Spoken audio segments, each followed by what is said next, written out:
जो बी प्राक है, प्राक बी जो भी है बी सिंगर है ना, बी प्राक, उसकी माँ और उसकी बहन ने पुलिस को जाके बता दिया कि उन्होंने ये कांड किया। और यहाँ पर जब उनकी बॉडी को देखा, खोदा गया, तो उनकी जो बॉडीज बचे कुछ विशेष थे वो निकले। तो कहते हैं मैंने जब वो स्विच ऑन किया तो वहाँ पर एक सर पड़ा हुआ था किसी लेडी का। तो अब रात गुजरी और अगले दिन कहते हैं वो गुड़िया फिर वहीं पर पड़ी कि जैसे वो मेरी तरफ देख के हंस रही है। मतलब लेट से कोई चीज़ ऐसी आपने देख ली, उसको एकदम देख के डर गए, फटाफट आप लॉजिक पे आ जाओ एक बार। अब मैं उनको वैसे तो छोड़ के जा नहीं सकता था क्योंकि लेडीज़ भी थी और टीनेज बच्चियाँ भी थी। अब वो ना मुझे इशारे से ऐसे करके बुला रही है। मैंने ना बड़ी मतलब कमकवादी मैंने, मैडम आपने मुझे बुलाया। अब क्या कहती, जब उसने मुझे मेरी तरफ देखा ना,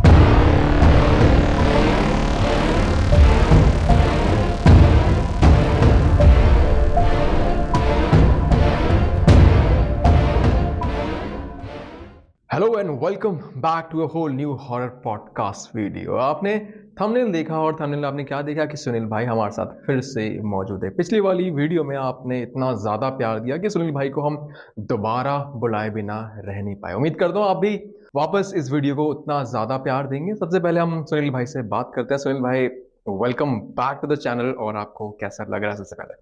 थैंक यू मानस भाई। और सीरियसली काफ़ी ज़्यादा प्यार दिया आपकी ऑडियंस ने और काफ़ी अच्छे व्यूज़ आए और काफ़ी अच्छा रिएक्शन भी आया। तो इस चीज़ के लिए आपका और व्यूअर्स दोनों का धन्यवाद, बहुत बहुत। Honour honour. और रिसेंटली आप द लिमिटलेस पॉडकास्ट पे गए थे, हमने नीतीश भाई के पास। नितेश भाई के पास। हमारी बातचीत होती रहती है और वीडियो मैंने आपकी देखी तो आप कुछ पंजाब की कहानियां बता रहे थे।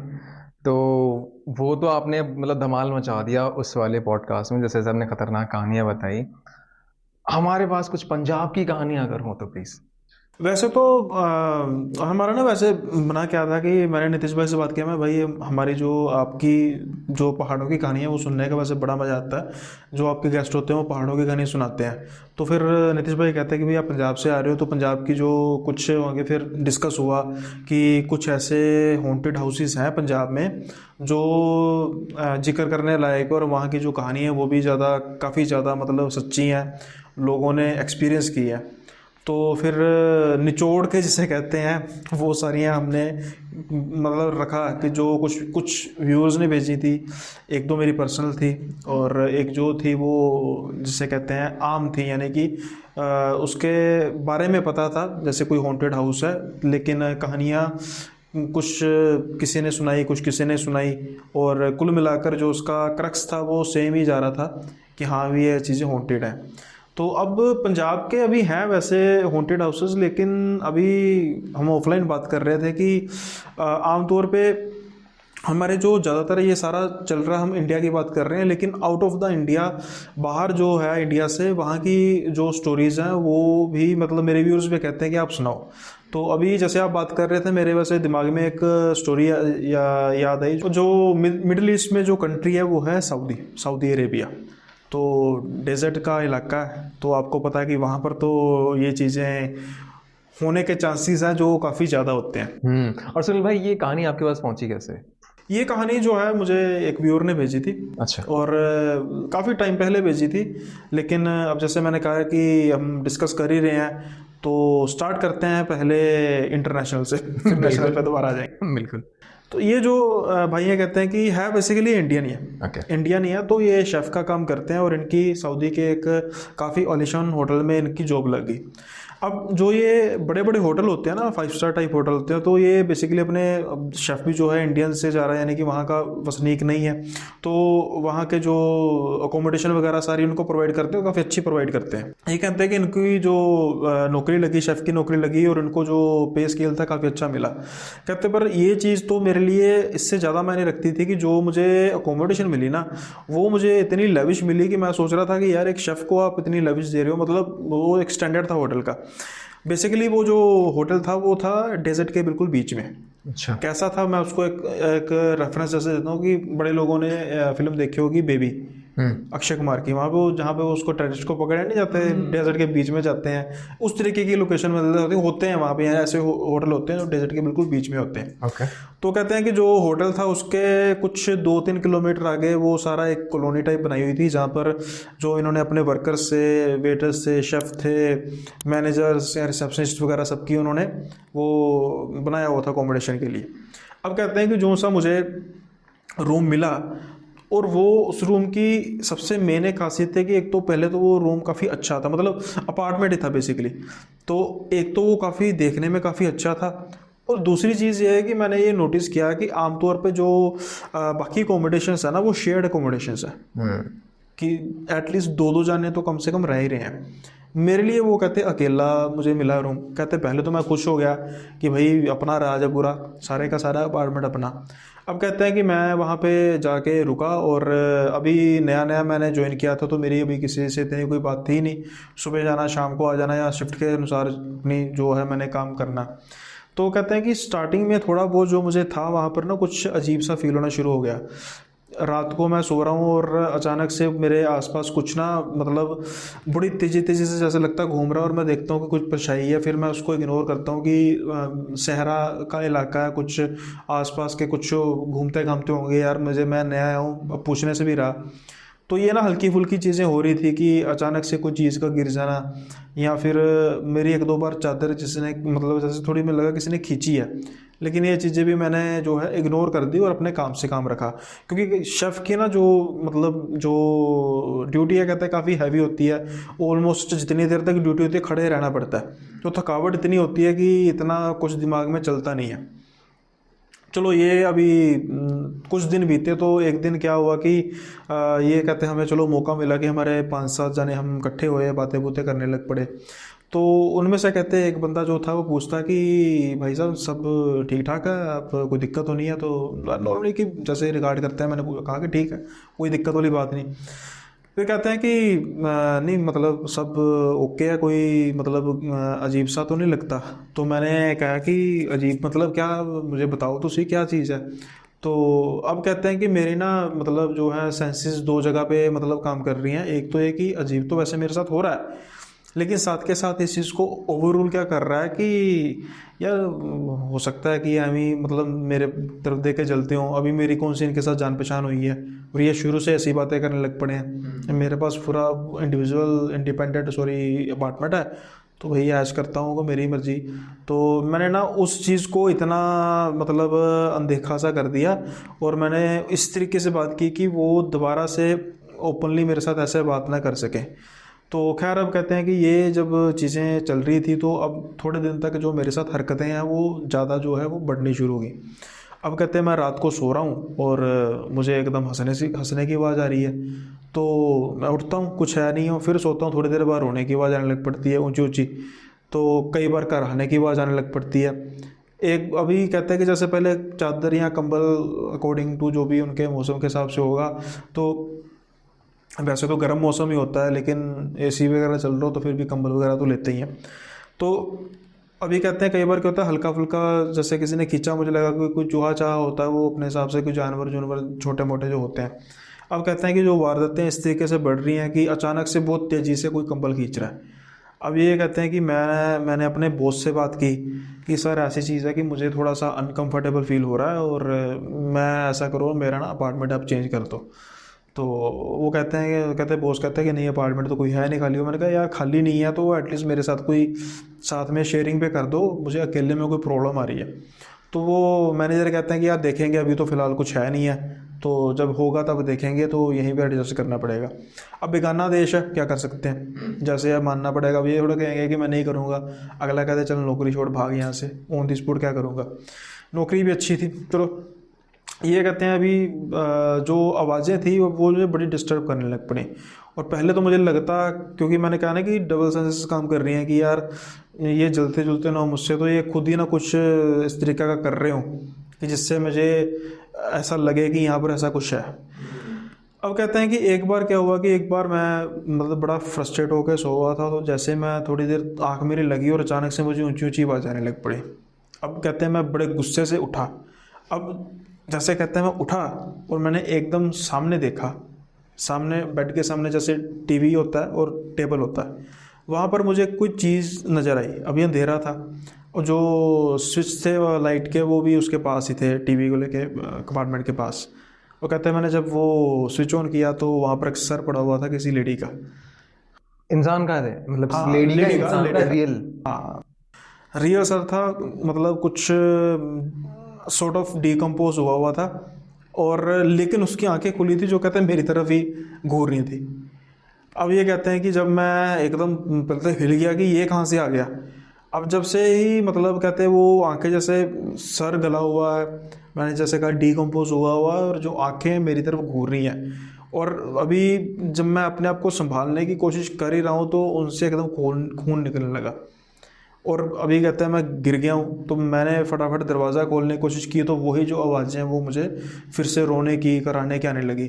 और मैंने फटाफट जो दरवाज़ा खोला और मैंने चीखें मारने शुरू कर दी कि मतलब सारा इकट्ठे हो गए कि सर ये कहाँ पे मर्डर हो गया, मर्डर हो गया। तो जब सारे आने आए तो देखा कि कुछ नहीं है भाई। अब रात के कहते हैं कि 12-1 बजे का टाइम है, तो सब ने मुझे दिलासा दिया, किसी ने अपने रूम में कहा जो चलो यहाँ पे आए इसको बंद कर दे। अब अगले दिन मैं तो कहते भी मेरी हालत ख़राब हो गई, बुखार बुखूर हो गया, तब किसी ने मुझसे बात नहीं की। अब अगले दिन जब कहते मैं उठा तो फिर मैंने कहा कि ये 100% श्योर है सर वहाँ पे पड़ा हुआ था, उसकी आंखें खुली हुई थी, ये नॉर्मल चीज़ नहीं है, ये पैरानॉर्मल चीज़ है। ऐसा नहीं है कि किसी ने कोई लाश काट के मतलब सर काट के उसका यहाँ पे रख दिया है। होता तो आंखें बंद होती, और आंखें इनकेस खुली भी होती तो मेरी तरफ थोड़ा घूर रही होती और खून थोड़ा उससे बह रहा होता। तो जैसे कह रहा है कि बॉडी डिकम्पोज हो गई, मतलब खून निकल गया होगा सारा। तो फिर अब कहते हैं कि जब ये सारी चीज़ हुई तो वहाँ का जो वर्कर जिसके साथ मैंने रूम रात को शेयर किया, वो कहता कि भाई साहब मेरा नाम नहीं आना चाहिए, मैं आपको जो इस रूम का अपार्टमेंट का किस्सा बताता हूँ कि यहाँ पे कुछ टाइम पहले जो कर्मचारी रह रहा था वो अपनी फैमिली, अपनी वाइफ के साथ रह रहा था, और आए दिन इन दोनों का झगड़ा होता रहता था। तो एक दिन झगड़ा काफ़ी बढ़ गया, उसने उसका सर काट दिया और जो सर टेबल पे रख के खुद फरार हो गया। तो सर जो है वो कुछ दिन पड़ा रहा, और जब देखा कि उसका घर बार से बंद है, वो अपने काम पे भी नहीं आ रहा, और कुछ दिनों बाद जब खोला तो उसका सर जो है वो डिकम्पोज हुआ हुआ था, दर्द कहीं पे पड़ा हुआ था। और वो वही सर है जो उसको दिखाया? हाँ। तो ये इस सीन है इस मतलब अपार्टमेंट का। और कहते हैं अभी मैंने कहा भाड़ में जाए नौकरी, मैंने मैनेजर को फ़ोन किया कि मैं यहाँ पे नहीं रहूँगा, आपने अपार्टमेंट चेंज करना है करो, नहीं करना तो मैं तो भाई टिकट कटा के जा रहा हूँ। तो फिर जब मैनेजर को थोड़ा सा आभास हुआ कि भाई इसको शायद थोड़ा पता शक हो गया, तो फिर कहता है कि उसने कहा कि भाई अभी तो मेरे पास अपार्टमेंट है नहीं, तो मुझे नहीं पता कब आएगा, जब तक नहीं आता तो होटल का जो रूम खाली हुआ करेगा वहाँ पर रह। अब जिस दिन कोई मतलब गेस्ट आया करेगा, जैसे किसी के साथ एडजस्ट करना कर। तो फिर कहते हैं कि चलो यार 3-4 महीने लगे इस चीज़ को, और उसके बाद फिर मुझे दूसरा अपार्टमेंट मिल गया।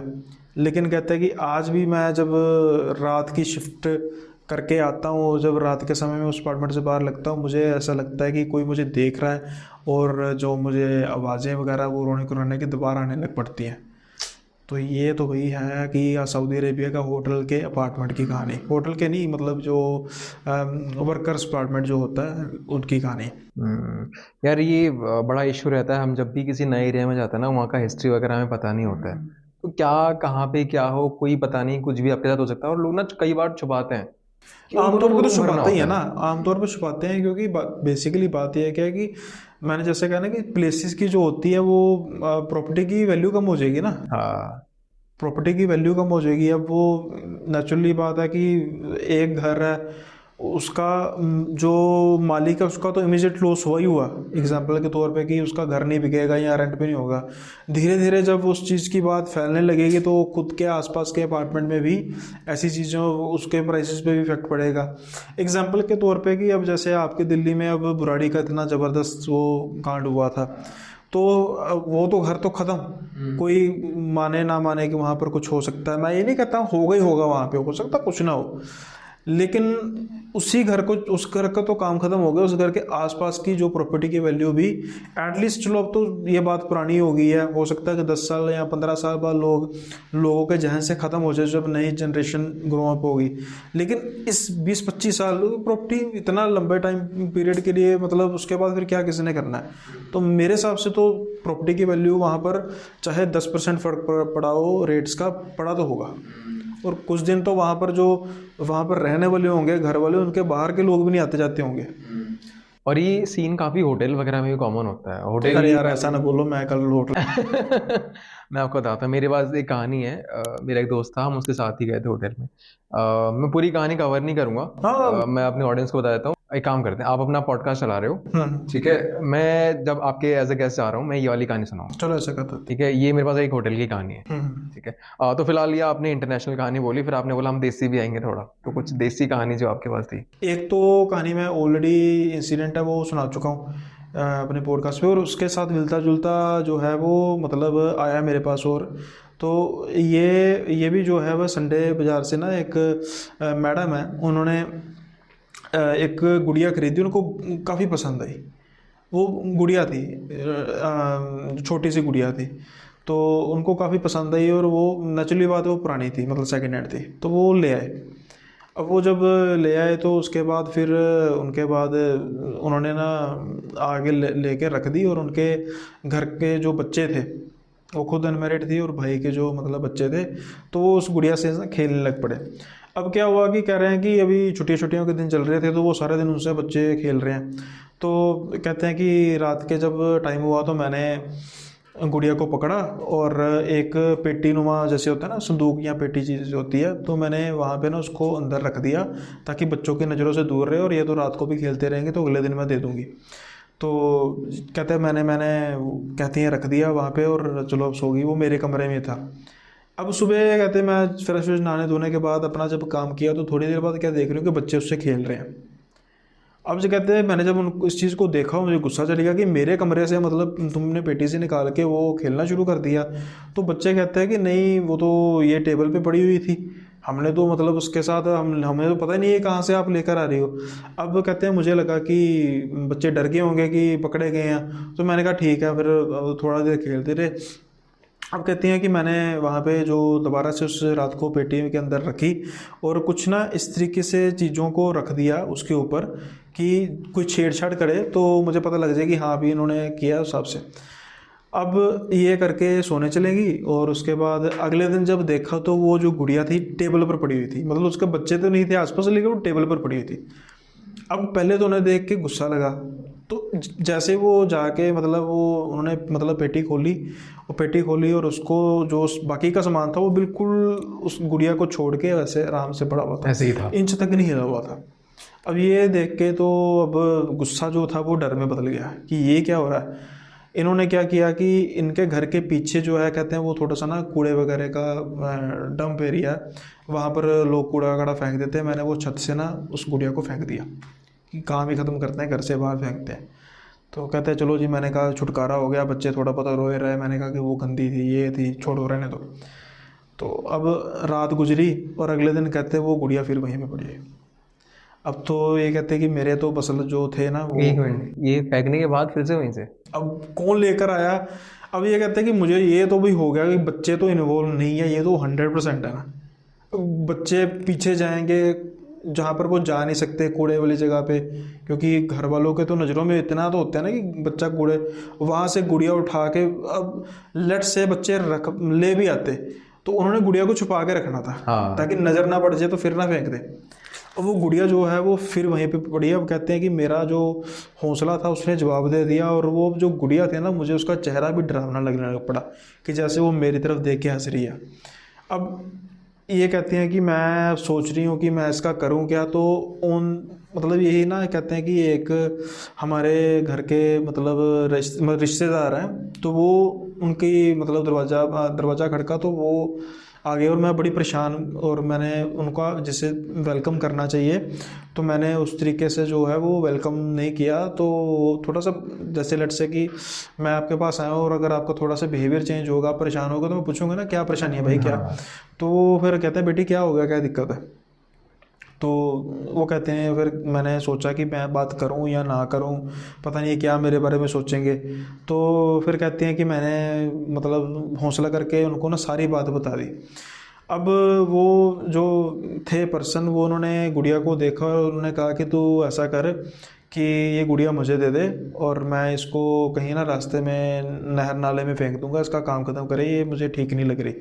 तो अब कहती, मैंने सोचा कि ये तो बात ही बड़ी अच्छी है कि मेरा तो छुटकारा हुआ कम से कम, तो मैं तो छूटूं। तो चलो, अब कहती है मैंने वो उनको गुड़िया दे दी। अब रात अच्छी निकली, कोई दिक्कत वाली बात नहीं। अगले दिन हमें फिर एक फ़ोन आता है कि जो वो पर्सन थे वो गुजर गए, यानी कि डेथ होगी उनकी। अभी मेरे कहते हैं कि वो मतलब मन में चीज़ नहीं आई कि कुछ गुड़िया के कारण ऐसा हो सकता है। चलो, आनंद फानंद में हमारा परिवार जो है वो वहाँ पे गया और उसके बाद जो है रोना पीटना सारा, उनकी जो बॉडी पड़ी हुई थी। अब थोड़ी देर उनकी बॉडी के पास बैठे और वो मुझे उनकी बॉडी ना वो काफ़ी अजीब सी लग रही थी, मतलब कि जो मतलब होता ना कि एक पर्सन नेचुरल पूछा जी कैसे हुआ, हार्ट अटैक हुआ, लेकिन बॉडी जो मुझे ना उनका जो मुंह है, जो उनका शक्ल जो बड़ी अजीब सी लग रही थी कि जैसे मतलब किसी पर्सन, मतलब होता ना कि पर्सन की डेथ भी होती है और कई बार हम देखते हैं कि उसके चेहरे पर सुकून होता है, मतलब बिल्कुल शांत होता है, कईयों के मतलब नूर होता है चेहरे पर, तो बड़ा ना अजीब सा मतलब नेगेटिविटी टाइप में फील हुई। चलो, थोड़ी देर बॉडी के पास बैठे और फिर हम कहते हैं रूम में बैठे। अब जब कहते हैं रूम में बैठे तो मैंने देखा सामने वो गुड़िया पड़ी है। अब ये तो कहती हैं कि मैंने तो फटाफट उस कमरे से एग्ज़िट लिया, किसी को बात तब बताई नहीं। फिर उसके बाद कहते हैं कि मैं जब संस्कार वगैरह हो गया तो फिर उसके बाद मैंने ओपनली सबको बोला कि ये जो ऐसा सब कुछ हुआ था, तो ये कल तो हमारे घर आए थे तो उनको मैंने ये बात बताई, तो फिर उनके पास ये गुड़िया कहते हैं मैं लेके जाता हूँ, तो इन्होंने गुड़िया तो फेंक दी होगी वहाँ पे, कहते हैं जहाँ भी नदी नाले में, तो ये कहाँ से आ गई। तो जो उनके रिश्तेदार आ गए थे, उनके घर के जो थे, वो कहते हैं कि नहीं ये तो गुड़िया लेकर आए थे तो रख दी इन्होंने। तो उसके बाद पता नहीं रातों रात क्या हुआ कि इनकी डेथ होगी। तो सारा फिर किसी जानकार, किसी तांत्रिक, किसी पंडित जी से कोई विचार विमर्श किया गया। जब उनसे बात हुई तो उन्होंने फिर सारा पूछा कि ये जो गुड़िया है, ये इसके अंदर किसी बच्चे की आत्मा कैद करके रखी हुई है किसी ने, और इसको पसंद नहीं आया कि वहाँ से लेकर यहाँ किसको लेकर आया गया, क्योंकि वहाँ पर बच्चे थे तो उसके साथ खेल रहे थे, वो वहाँ पर रहना चाहती थी, तो जो लेकर आया उसको सज़ा मिल गई। तो फिर इसको कहते हैं जैसे मर्जी तंत्र मंत्र से कर के जला वगैरह करके, बहुत ज़्यादा डिटेल तो नहीं है, तो किसी तरीके से उससे छुटकारा पाया, लेकिन उसकी कॉस्ट थी वो एक पर्सन की कॉस्ट हो गई। तो अब ये जो चीज़ें होती हैं ना, नई चीज़ लो आप, अब जैसे ये गुड़िया वगैरह चीज़ें होगी जहाँ से हो गई, यहाँ पर क्या पता किसी ने किस तरीके से किस चीज़ से, मतलब कपड़े हो गए एग्जांपल के तौर पे, वो कपड़े किसके हैं, क्या उसने उसका यूज़ किया है, किस तरीके से है। मैं मानता हूँ कि जो बेचारे इतना अफोर्ड नहीं कर सकते, लेकिन अब ये चीज़ों का रिस्क भी ज़्यादा रहता है। तो घर वाले तो चलो एक ह्यूज प्रॉपर्टी है, ह्यूज इन्वेस्टमेंट है, लेकिन ये चीज़ों से जितना हो सकता है भाई थोड़ी सी चीज़ महंगी ले लो, पर नहीं लो, और उसमें आप एटलीस्ट कोई ये चीज़ का डर तो नहीं ना होगा, खासतौर पे गुड़िया वगैरह खिलौने वगैरह हो गए। Very true. तो सुनील भाई, आपने जो मेरे को कहानियाँ अभी सुनाई, जो स्टोरीज आपके पास आ रही हैं, फिलहाल you are more into this horror things, आपके पास लोग कहानियाँ भेज रहे हैं, आप उनको फिर नरेट भी कर रहे हैं, तो आजकल आप काफ़ी ना इन चीज़ों में मतलब घिरे हुए हैं, आपके आसपास सब यही बातें हो रही हैं, सुन रहे हो, सुना रहे हो, तो इन सब चीज़ों से आपके पर्सनल लाइफ में कोई फ़र्क पड़ा कि अचानक से आपको चीज़ें महसूस होने लगी, या फिर कुछ एक्सपीरियंस आपके साथ ही होने लगा? एक्चुअली ना वैसे मैं सोचता हूँ कि इन चीज़ों में ना वैसे तभी पढ़ना चाहिए अगर आपकी जो इम्यूनिटी है ना वो हर्ड है, मतलब हर्ड इम्यूनिटी है जिसे हम कहते हैं। अब हर्ड इम्यूनिटी का मतलब क्या है कि भाई आप सीधी सी मतलब देसी भाषा में मोटी चमड़ी है, आपको कोई मतलब इतना ज़्यादा, मैं ये नहीं कहता मुझे डर नहीं लगता भाई, मैं डरता हूँ, ऐसी कोई बात नहीं है, लेकिन जब डर के अंदर थोड़ा सा लॉजिक आ जाता है ना कि हर चीज़ मैंने हल्की फुल्की कोई चीज़ हो रही है उसमें भी यार अच्छा ये तो नहीं हो गया, ये तो नहीं हो गया, अच्छा ये तो पक्की है, मतलब पक्की चुड़ैल है भाई, ये तो पक्की छाया है कोई, ये नहीं, बिल्कुल सबसे पहले लॉजिक लगाओ कि ऐसा हुआ होगा। अगर सब कुछ मतलब करने के बाद आपके पास कोई वजह नहीं रहती फिर डरो, सीधी सी बात है। एक तो बिल्कुल बिल्कुल स्टार्टिंग पॉइंट पे जब कोई चीज़ हैपन हुई है, वो जो पैनिक होता है उससे जितनी जल्दी हो सके आप उभरो। मतलब लेट से कोई चीज़ ऐसी आपने देख ली, उसको एकदम देख के डर गए, फटाफट आप लॉजिक पे आ जाओ एक बार। अब जैसे मैं अभी कह रहा था, जैसे भी नीतीश भाई के पॉडकास्ट में गए थे ना लिमिटलेस में, तो मैं बाय कार गया था, कुल्लू भाई रहते हैं आपको पता ही है। तो बाय कार में गया और रास्ते में एक पॉइंट पे एक ना फैमिली थी खड़ी हुई थी, उनकी कार का ना टायर वगैरह फट गया था। तो मैंने रोक ली कार और पूछा कि मतलब स्टेपनी वगैरह जो है वो, कहते हैं स्टेपनी में, मेरे पास पंप है, एयर पंप है, तो भरते हैं। वो भरी तो स्टेपनी भी बेसिकली पंक्चर थी। अब मैं उनको वैसे तो छोड़ कर जा नहीं सकता था क्योंकि लेडीज़ भी थी और टीनेज बच्चियाँ भी थी, तो पहाड़ों का इलाका था, हालांकि दिन का टाइम था लेकिन फिर भी। तो फिर मैंने चलो अपनी गाड़ी में टायर वगैरह रखा, तो हम थोड़ा बहुत ढूंढने चले गए और वहाँ पर एक जगह पंक्चर की दुकान लगी, तो वो उसने पंक्चर किया, लेकिन वो वहाँ पे मतलब बात बनी नहीं। तो फिर नया टायर लेने की ज़रूरत पड़ी, तो फिर वो बंदा लेने चले गया, तो हम खड़े थे। अभी हम आपस में बात कर रहे हैं और एक वहाँ पर बंदा आता है और उसके जो मतलब वेशभूषा थी, मतलब मैले से कपड़े थे और दाढ़ी दूढ़ी भी, मतलब जैसे कहते हैं गंदी सी दाढ़ी, जैसे कोई मैल वगैरह लगी होती है। तो वो कहता है 10 रुपये दे दो, मैंने खाना खाना है। तो अब क्या है कि मेरा एक भाई असूल है कि अगर कोई पर्सन अपाहिज नहीं है, अच्छा चंगा भला वो चल फिर रहा है, अच्छी उसकी फिजीक है, तो मैं तो भाई पैसे नहीं देता। सीधे सही भैया, काम कर सकते हो तो फिर मांगना क्यों है। अब मैंने उसको बिना देखे इग्नोर किया कि भाई अब काम करो अपना, नहीं देने। तो जो दूसरे पर्सन थे उन्होंने भी कह दिया, तो वो फिर ना मांग मतलब पीछे पड़ गया। अब मैंने गुस्सा था, लेकिन अपनी आदत नहीं है कि किसी को यार कोई सोचे कि यार ये पता नहीं क्या है, कि चलो ठीक है, वो उसकी जो भी हालत है वो उसका जो भी होगा, लेकिन ऐसा नहीं है कि मतलब उसको दुत्कारना है। तो मैंने जब उसको देखा ना, तो उसकी आंखें बिल्कुल लाल हुई थी। मतलब अब मैंने उस टाइम सोचा, उस टाइम मेरे ऐसे दिमाग में कोई चीज़ आई नहीं कि मैं नशा में आया हुआ, अब तो पक्का ही नहीं देना है, पक्का ही नशा करता है। और मैंने उसको बोल दिया, मैं कहा 10 रुपये लेके भी तूने दारू पीनी है, इकट्ठे करके जा भाई, अपना काम कर, अच्छा भला तो है। उसकी आंखें मतलब बड़ी बड़ी थी, लाल आंखें थी। तो वो ना कुछ मेरे पास से ना मतलब बड़बड़ाता हुआ चला गया। चलो अब मैं अपने हम काम पे लग गया, उनका जो है सारा किया सेट, जो भी था गाड़ी गुड़ी का। मैं फिर आगे मैंने चल पड़ा और अराउंड 100 किलोमीटर के आसपास, अब मैं एक जगह पे ना गाड़ी मैंने थोड़ी स्लो की, क्योंकि वो राउंड था यहाँ पे पहाड़ों में, पता ही आपको जहाँ पे। तो ना मुझे एक आदमी आता दिखाई दिया। अब वो एकदम आदमी की मेरी नज़र पड़ी, तो वो भी मुझे देख रहा है, तो वो सेम आदमी वही। अब मुझे बेसिकली कपड़ों का तो पता नहीं कि शायद उसके वैसे कपड़े थे, लेकिन मैं उसकी शक्ल नहीं, होगी शक्ल मुझे आंखें उसकी लाल वैसे। अब मैं ना उसको मैंने देखा और मतलब कुछ सेकंड के लिए उसको मैंने रिकॉल मतलब किया कि वही है। बाकी शक्ल भी इतनी जल्दी चलो याद तो होती नहीं है, लेकिन आंखों से ना वो मुझे मतलब ऐसा वो भी मुझे देख रहा है। तो मैंने जस्ट उसको नो करके ना गाड़ी आगे बजा ली। अब उस दोनों जो डिस्टेंस है, मैंने कहा कि एटलीस्ट मैं 2 घंटे बाद की बात है, और 80 से 100 किलोमीटर का डिस्टेंस तो एटलीस्ट होगा। अब मैंने उस चीज़ को जो है वो उस समय इग्नोर कर दिया और मैं अपने जो है डेस्टिनेशन पे गया। और रात को भैया आप कह रहे हो होटल वगैरह में, रात को होटल में मैंने रुकना था, तो वो भी पहाड़ों के बीच। तो अब जो मेरे दिमाग में चीज़ क्या आ रही है, अब इससे एक मैं रिलेट करता हूँ कि ऐसा ही किस्सा हमारे अपना जो रियल हिट वाले हैं उनके पॉडकास्ट में जो बी प्राक है, प्राक बी जो भी है सिंगर है ना, बी प्राक, तो उन्होंने सुनाया था। अच्छा। वो कहता है कि भाई हम बड़ी पुरानी बात है, हम गए पहाड़ों में घूमने, वहाँ पर एक बंदा हमें कहते हैं 10 रुपये दे दो, तो जो मेरा फ्रेंड था उसने दिए नहीं, और उसके बाद वो प्रोसेस हो गया रात को। वो बड़ी मुश्किल से फिर वो मतलब बुला बुलू के किसी को, या ये गए उसके बाद तो बड़ी मुश्किल से छुड़ाया। और फिर जिन्होंने सारा ये उनका ट्रीटमेंट किया, उन्होंने कहा कि ऐसे क्या हुआ था, तो उन्होंने बताया कि एक आदमी ने 10 रुपये मांगे थे, उसकी मतलब वेशभूषा मतलब हुलिया वगैरह काफ़ी ज़्यादा ना मतलब डरावना था, तो हमने दिया नहीं। कहते तुम्हें दे देने चाहिए थे, ऐसे लोग पता नहीं क्या होते हैं, तो क्या ये मतलब छलावे टाइप होते हैं। तो अब मैं रात को जो होटल के रूम में बस वेट कर रहा हूँ कि कोई कांड हो, कोई कांड कोई हो। लेकिन मेरा डिटर्मिनेशन था कि होगा तो देखी जाएगी, परमात्मा मेरा बैठा साथ मेरे। वैसे तो भाई मैंने सोचा कि ठीक है, जाने जाने में अगर मैंने कुछ बुरा सोच लिया तेरे बारे में या कुछ मैंने ऐसा कर लिया, उसके लिए सॉरी, इसके अलावा कुछ नहीं। मैं देने फिर भी नहीं थे पैसे, देने मैंने फिर भी नहीं थे पैसे।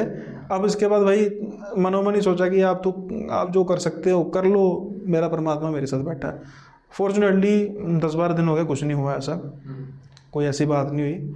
लेकिन वो चीज़ है ना कि मतलब मैं उस चीज़ को लेकर सोचा, लेकिन पॉजिटिविटी में आकर सोचा कि अगर होगा भी तो मेरा परमात्मा बैठा हुआ साथ, वो देख लिया।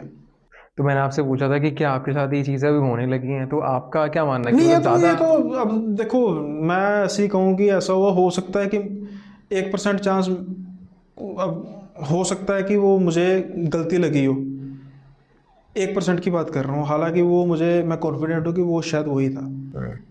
लेकिन फिर भी चलो 1% के अगर मैं उसको रोकूं तो उसके इस चीज़ के अलावा मुझे कोई ऐसा अभी तक तो नहीं लगा, और ना ही मतलब ऐसा कुछ होता है।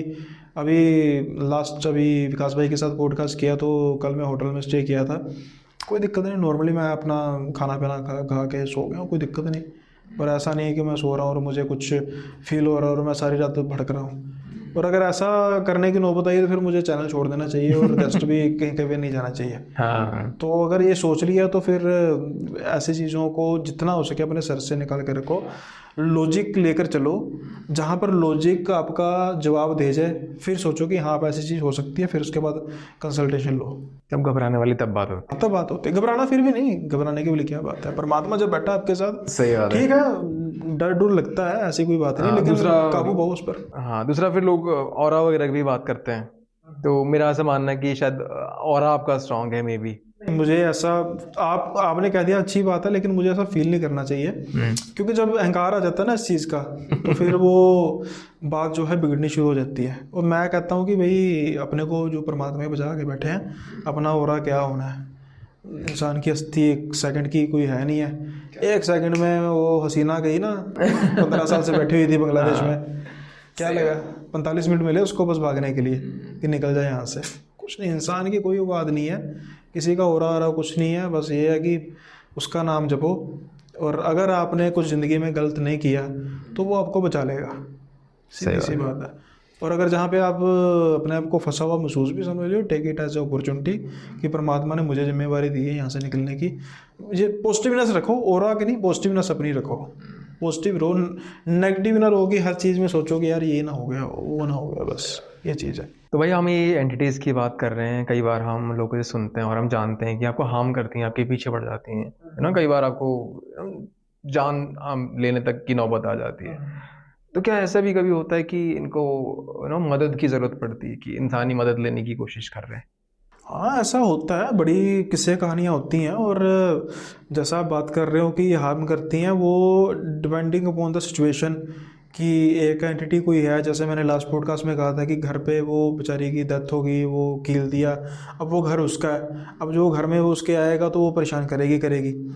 कुछ ऐसी शैतानी चीज़ें होती हैं जो खुद ब खुद परेशान करती हैं, यानी कि कोई आसपास से गुजर रहा है उसको भी पकड़ लेंगी, जैसे छलावा टाइप वगैरह होते हैं। लेकिन कुछ ऐसी एंटिटीज़, बेसिकली नहीं कहना चाहिए, कुछ ऐसी रूहें होती हैं जो जिनके साथ कुछ ऐसा हुआ होता है, और उनको फिर वही बात है कि कुछ ऐसे पर्सन में जिन्हें हम आमतौर पे ओरा की बात करते हैं, और मैंने कहा कि ओरा वगैरह ऐसा होता तो कुछ नहीं, लेकिन उनको लगता है कि हाँ ये इसके द्वारा मेरी मदद हो सकती है, इसमें कुछ ऐसी पर्टिकुलर एनर्जी है जो मेरी मदद कर सकती है। ये ना थोड़ा सुनील भाई, टू बी ऑनेस्ट में कंफ्यूजिंग लगता है, मैं बताता हूँ क्यों। कई बार हम तो डर रहे हैं कि भाई हमारी जान ले सकते हैं, हमारा ये कर देंगे, हमें हार्म कर देंगे, मतलब उनके पास इनफ ना पावर है। अगर उनके पास इनफ पावर है तो हमारी मदद क्यों ले रहे हैं भाई? उनके पास इतना इनफ पावर है, आप खुद कर लो यार। ये तो हम ही सोचते हैं ना इनफ पावर है, मूवीज देख के तो आपके हिसाब से ऐसी क्या चीज़ है जो उनके पास है नहीं, तो वो इंसानी मदद चाहिए उनको? परमात्मा को छोड़कर सब कुछ सीमित है, बाकी सब असीमित है। परमात्मा सीमित है, बाकी सब कुछ सीमित है। अब ये चीज़ को, एक चीज़ बस आपके दिमाग में होनी चाहिए कि असीमित सिर्फ परमात्मा के साथ ही लग सकता है, बाकी सब कुछ सीमित है। हर एक चीज़ जो इस कायनात में परमात्मा ने बनाई है वो सीमित है, उसका कोई ना कोई एक उसकी रिस्ट्रिक्शन कह सकते हैं, या उसकी एक, जैसे कहते हैं ना, उसकी एक दायरा है, बड़ा छोटा दायरा, वो बात की बात है। सिर्फ परमात्मा ही है जो असीमित है। जिसका कोई दायरा नहीं, जिसका कोई कुछ नहीं, जो जब भी ज़रूरत के अनुसार पे कुछ बदलना हो, कुछ करना हो, वो कर सकते हैं। इसके अलावा हर एक जो भी एंटिटी हो, इंसान हो, ग्रह हो, लोक हो, परलोक हो, कुछ भी हो, एलियंस हो, ये वो सबका एक दायरा सीमित है।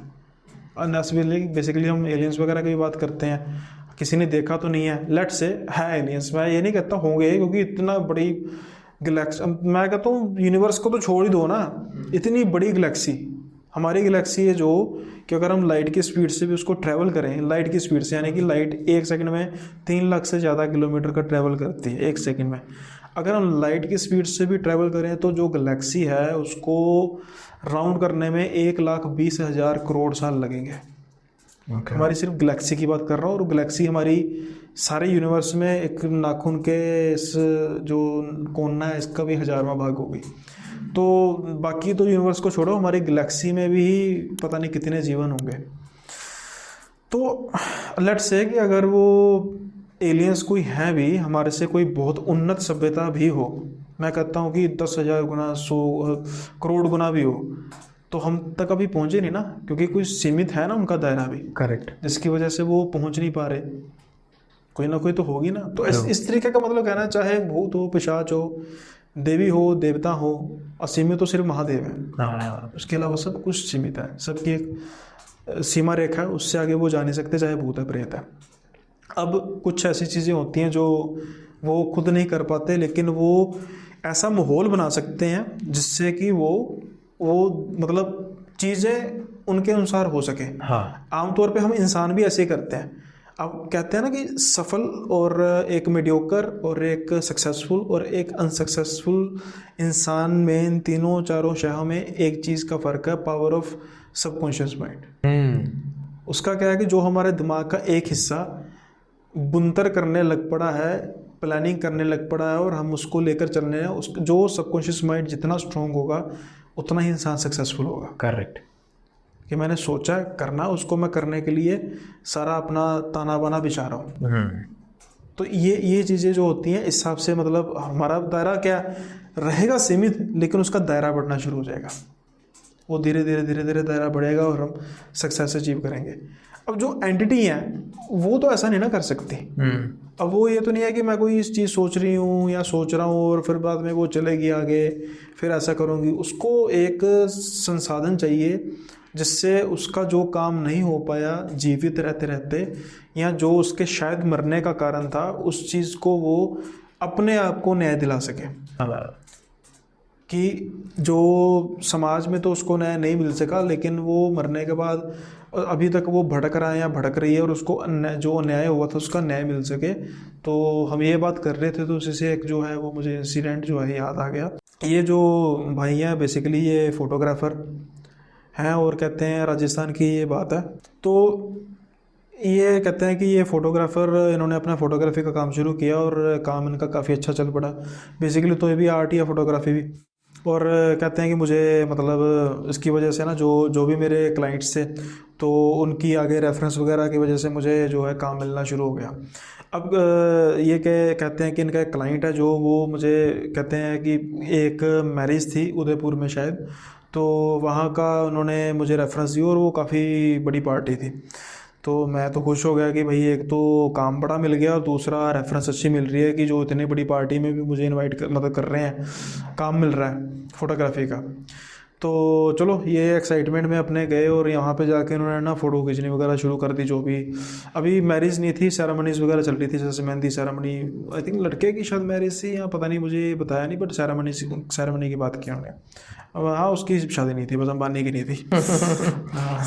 नॉर्मल थी, इतनी भी बड़ी नहीं थी। ये फ़ोटो खींच रहे हैं, और इनको जो अनयूजुअल लग रहा है उस फोटो में कि एक लड़की है जिसके बाल जो हैं वो थोड़े से सुनहरी सुनहरी बाल है, और वो फ़ोटो में आ रही है, और वो बड़ी, जैसे कहते हैं कि शांत और थोड़ी सी गुस्से की मुद्रा में, और इसको देख रही है, मुझे कहते हैं देख रही है। और मैंने फ़ोटो खींची, तो उसके बाद 4-5 बार कहते हैं कि मैं ऐसे फ़ोटो खींची और मुझे वो दिखाई दी। तो मैंने सोचा कि यार कोई इसको बुला भी नहीं रहा, ये खड़ी है, मतलब ये नहीं कि स्पेशल फ़ोटो खिंचाने आ रही है, फ्रेम बना रहा हूँ, जैसे मैं फ्रेम बना रहा हूँ, ओके कर रहा हूँ, यहाँ पर एक लड़की नज़र आ रही है। चलो मैंने अब किसी से बात नहीं की कि भाई मार थोड़ा खानी है कि मैं पूछूंगा ये कौन है। कौन है? अब देखो ना, पहले ही उस चीज़ में बंदा डिफेंसिव हो जाता है कि बड़ा घर है, चुप करके बैठे रहो, सही बात है। जो काम करना करो। अब वो सेरेमनी वगैरह जो है वो ख़त्म हो गई, और ये घर के बाहर, उस घर के बाहर, कॉलोनी के बाहर ना अपना स्मोकिंग वगैरह कर रहे हैं। तो अब उनको ये लड़की है जो थोड़ी सी दूर उस एक आगे कोने पे दिखती है। अब वो बोल कुछ नहीं रही है, उनको देख रही है, और मैं कहते हैं कि देख के हैरान हो गया कि यार घर के बाहर क्या कर रही है इस टाइम। तो अब वो ना मुझे इशारे से ऐसे करके बुला रही है। अब तो कहते हैं मेरे भाई दो मन में ख्याल है कि ये बुला क्यों रही है। तो एक तो मैं ना जाऊं कि पता नहीं क्या चक्कर है, तो मैं बेगानी जगह पे आया हूँ तो कोई दिक्कत उक्कत ना हो जाए। दूसरा क्यूरियोसिटी भी है कि भाई ये एक तो मुझे मतलब ऐसे देख रही है और ये क्या चीज़ है। अब ना धीरे धीरे मैं उसकी तरफ बढ़ रहा हूँ, और जब मैं उसके बिल्कुल पास आया ना तो थोड़ी सी आगे झाड़ियाँ थी, तो ये उस तरफ चल दी और मुझे उसने आने का इशारा किया। अब कहते हैं मैं तो भाई ये बिल्कुल मतलब डबल माइंडेड हो गया कि क्या करूँ भाई, ये क्या सीन चल रहा है। तो सोचे जा रहा हूँ, तो फिर अब डिसाइड किया कि नहीं जाएंगे। अब वो जो झाड़ियाँ हैं छोटी छोटी, अब जैसे क्योंकि सड़क के पास है, धीरे धीरे उसका दायरा बढ़ता जा रहा है। अब वो थोड़ी सी आगे जाके मुझे दिखाई देना बंद होगी, क्योंकि वो थोड़ी सी तेज़ चल रही थी। अब मैं पीछे उसके आ रहा था, और मैं बार बार पीछे भी देख रहा था कि भाई मेरे पीछे तो ना कोई आ रहा, कांडी ना हो जाए कोई। तो ये जब गए तो उसको कहते हैं मैं थोड़ी सी आगे जाके ना मुझे एक बड़ा सा पत्थर दिखाई दिया, जो मतलब होगा उनकी हाइट 5, 5.5, 6 फुट की हाइट होगी, और जो पत्थर होगा वो उनसे दुगना 12-13 फुट का पत्थर कोई बड़ा था। अब मैं देख रहा हूँ कि वहाँ पर कुछ नज़र नहीं मुझे आ रहा, वो लड़की गई कहाँ पे। तो कुछ सेकंड के बाद कहते हैं मुझे थोड़ी सी ना आवाज़ें आने लग पड़ी कराने वगैरह की। अब मैं फिर मेरा दिमाग की ये क्या चीज़ है। अब मैं कहते वो पत्थर की तरफ गया, तो वो जो लड़की है ना वो मेरी तरफ पीठ करके खड़ी हुई थी। तो मैंने ना बड़ी मतलब कमकवादी मैंने, मैडम आपने मुझे बुलाया। अब क्या कहती, जब उसने मुझे मेरी तरफ देखा ना, तो वो लड़की तो नॉर्मल ठीक थी, लेकिन उसके उसके दर पर एक और सर लगा हुआ था हैं? जो बड़ी बुरी तरीके से पिचका हुआ था। मतलब जैसे किसी ने पत्थर मारे होते हैं ना, पत्थर मार मार के उसका बुरा हाल कर दिया होता है, क्रश कर दिया होता है, बेसिकली वो हुआ था। तो जो वो आवाज़ें थी ना उस सर से आ रही थी। अब ये सीन देख के तो मैं कहते बिल्कुल बस मेरा, अब यार खुद सोचो ना कि एक तो सर लगा, दूसरा एक और सर लगा हुआ है। मेरा कहते जो है वो अब हाल हो गया, मतलब बुरा हाल हो गया। मैं फटाफट बस वैसे ही औंधे मुंह भागा, और पीछे देखूँ वो आ तो नहीं रही। अब जैसे मैं मेन रोड पे पहुंचा तो बिल्कुल पसीनों पसीने मेरा बुरा हाल हो चुका था। तो वहाँ से जो उस फैमिली के ना कोई मेंबर लड़के लुड़के निकल रहे थे, तो उन्होंने मेरी तरफ देखा और कहते मुझे कॉलर से पकड़ा, फटाफट मुझे ले गए वहाँ से। और घर जाके पहले मैंने पानी पुनी दिया, और बाद में कहते थप्पड़ थप्पड़ मारा कि क्या देखा तूने। मैंने कुछ नहीं देखा। कहते क्या तू यहाँ पे पसीने पसीने क्या दे वहाँ से क्या कर रहा था। वो कहता है कि मैंने बना बुना बनाया कि वो कुछ नहीं, मैं बस वैसे ही वहाँ पर मतलब बाथरूम वगैरह करने गया था, तो मुझे लगा शाम सुबह, मैं तो डर गया देख के। तो कहते और मैं कहा बस और क्या मैंने ये करा। चलो कहते उन्होंने मुझे थोड़ा बता ठीक ठाक मैं संभला, और कहते कि बस यहाँ तक है सेरेमनी, और उसके बाद तुझे आने की ज़रूरत नहीं। तो अब पहले तो मुझे हो गया कि यार वैसे किस चक्कर में पड़ गया, मेरे मतलब इतने बड़े क्लाइंट थे तो ये भी कांड हो गया मेरे साथ। एक तो पता नहीं मैंने क्या देख लिया, और दूसरा ये भी हो गया। तो उन्होंने एक तो कहते उससे ऑन दी स्पॉट मुझे पेमेंट फुल कर दी कि ये फुल पेमेंट है तेरी, मतलब जो आगे आगे का उसके साथ कमिटमेंट की थी वो भी कर दी, और कहा कि जो तूने फ़ोटो फोटो खींचे उसकी ज़रूरत नहीं, निकल जाए यहाँ से बस। अब ये कहते हैं कि मैं तो सोचूं कि एक तो भाई चलो ये मतलब मेरे साथ सीन थोड़ा सा ख़राब हो गया, तो मैं अब वो तो अब मेरे दिमाग से चीज़ें नहीं चल रही थी कि यार पेमेंट का मेरा क्लाइंट ख़राब हो गया। मैं ये जो मैंने देख लिया इतनी डरावनी चीज़, ये है क्या। हाँ। और मैं मतलब इसको कैसे डाइजेस्ट कर सकूं मुझे समझ नहीं आ रहा। तो खैर ये कहते हैं कि अब बस इन्होंने अपना रुख जो अपने घर के लिए किया। अब वो जो बाद में उन्होंने फ़ोटोज़ देखी, वहाँ पर वो लड़की थी नहीं जो उसको नज़र आ रही थी फ़ोटो में। सामने थी अब फोटोज में? हाँ। अब ये कहते हैं कि कहानी तो मतलब हो जानी चाहिए यहीं पे ख़त्म। अब वो लड़की है जो मेरे सपनों में आने लग पड़ी है, और सपनों में आके वो मुझे हर रोज़ उसी जगह पे लेके जा रही है, और मैं हर रोज़ उसी जगह पे डर रहा हूँ, और वहाँ पे जैसे लड़के मुझे पकड़ते मेरा सपना टूट रहा है।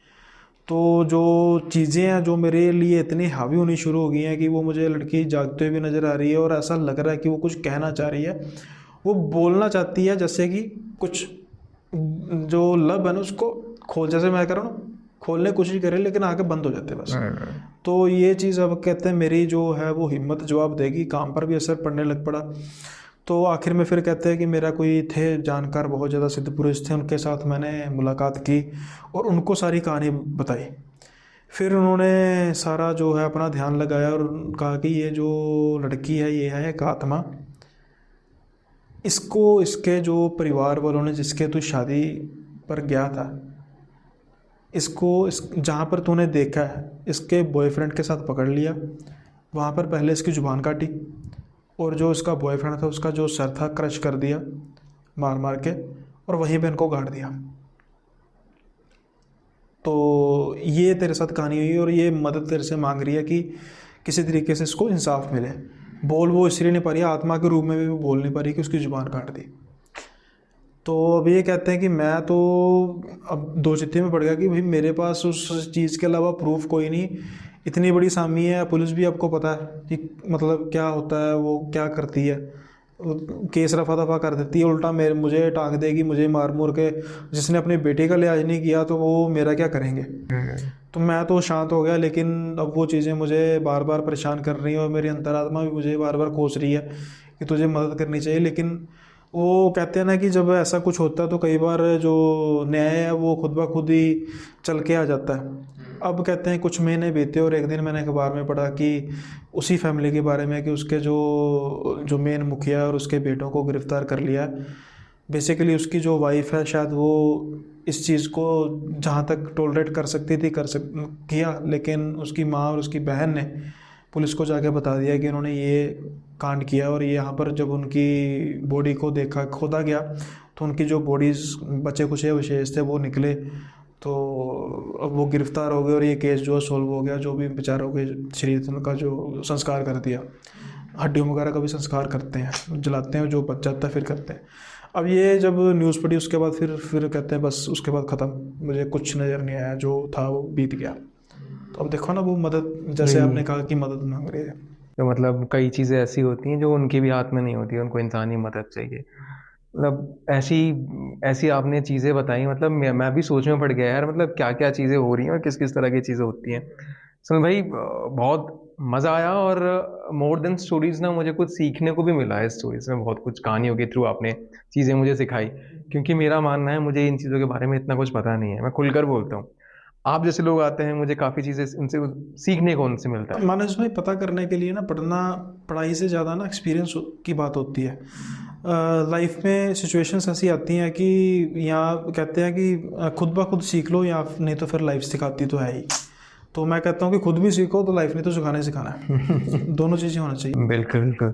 सुनील भाई, थैंक यू सो मच, आप वापस मेरे रिक्वेस्ट पे आए और आपने इतना अच्छा सा हमें पॉडकास्ट रेडी करके दिया है, और मुझे तो बहुत मज़ा आया, एंड आई एम होपिंग हमारी जनता को बहुत ज़्यादा वापस से पसंद आने वाली है, और कमेंट में ज़रूर बताएंगे वो लोग। बिल्कुल भाई, आपके जो पहला पॉडकास्ट था काफ़ी ज़्यादा उसका अच्छा रिस्पांस था, और मज़ा मुझे भी आया। और रिक्वेस्ट नहीं भाई, आपका हुक्म है, हम चले आए, और जब भी आप हुक्म देंगे भाई मुझे आप यहाँ पे पाएंगे। Thank you so much.